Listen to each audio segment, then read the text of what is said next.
due parole al volo, mi ha fatto molto piacere quanto abbiamo discusso adesso appunto con Gilberto, mi permetto di dare del tu, proprio sulla questione che ora tutti quelli che sono gli aiuti comunitari, tutti quelli che sono gli incentivi vengono dati a pioggia in maniera indiscriminata e in verità faccio un po' il cattivo per andare a intercettare probabilmente una grandissima quota di voto, per andare a intercettare quelli che sono gli interessi di molte persone, di molte famiglie, che quindi appunto dimostrano quello che dicevi tu giustamente, anche quello che possano essere i ritorni elettorali. Ci rendiamo conto che ci sono delle zone del Veneto completamente dimenticate perché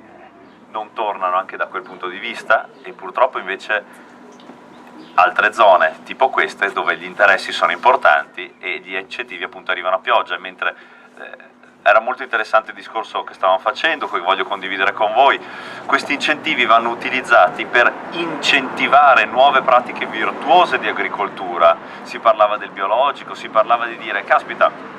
io non posso dare incentivi a pioggia a chiunque, io dovrò penalizzare chi va a usare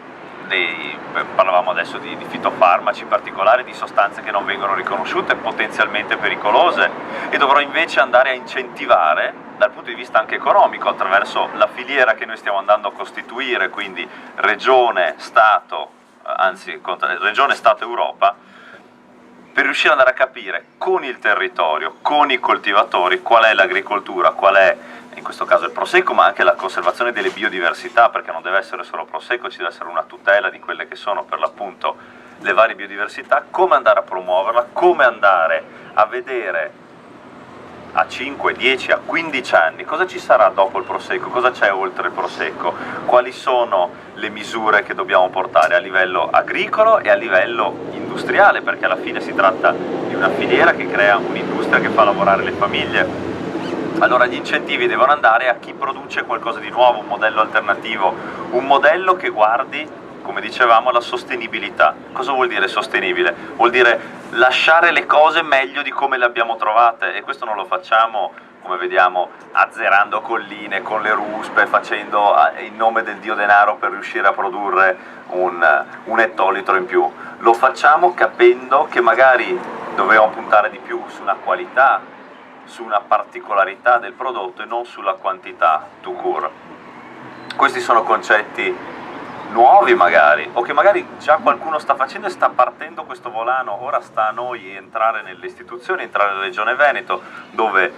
mi facevano vedere adesso, mi facevano presente come c'è molto da fare, molto vicino al territorio, molto vicino alle persone che vivono questo territorio, perché magari Roma è un po' lontana, l'Europa ancora di più, e la regione invece è in mezzo alle persone, è rappresentanza diretta dei cittadini. Questo è il nostro impegno: persone, coltivatori, veneti, portatori di interesse, tutti finalmente liberi di avere un accesso, una rappresentanza diretta all'interno delle istituzioni per far partire quella che è una rivoluzione prima di tutto culturale. Allora adesso io ho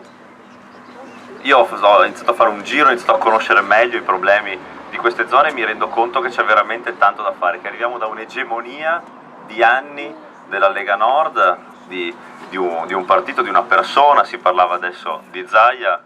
no, tu non c'entri ancora, no, pensavo, di Zaia, che ha fatto di questo il suo feudo. Noi dobbiamo far capire, siamo qua apposta per dare alle persone quella speranza, quell'alternativa